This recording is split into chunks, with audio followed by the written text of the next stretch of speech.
Sibak naman sa serbisyo ang viral security guard sa isang sikat na mall sa Ortigas matapos itong ma-videohan na tinataboy at sinira pa at tinadyakan ang tindang sampagita ng isang estudyante. Ang kwento sa likod ng issue, binantayan ni Wina Hesoro.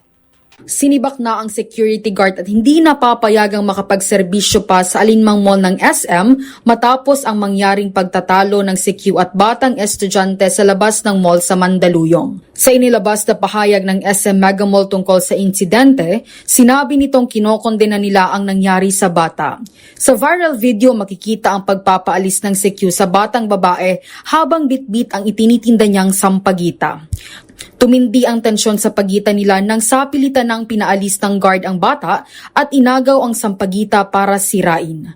Sa panayam kay Supreme Court Associate Justice Joseph Lopez, sinabi niya posibleng mapanagot ng child abuse ang gwardya dahil sa paninipa niya sa batang babae. Pero ayon kay Justice Lopez, nakadepende pa rin uman ito sa kalalabasan ng investigasyon. So sa hearing, both sides will be heard kung ano ang intention nung kapulisan, nung security guard.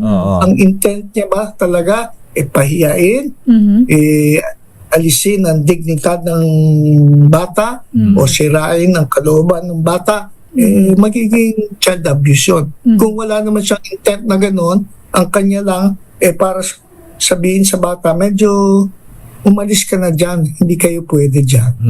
Or kalaban yung bata, iniiwasan niya lang na lalo pang lumaki yung gulo, baka it will not amount to child abuse. So it depende. Para sa MBC TV Network News, ito si Wina Hesoro ng DZRH, una sa Pilipinas, una sa Pilipino.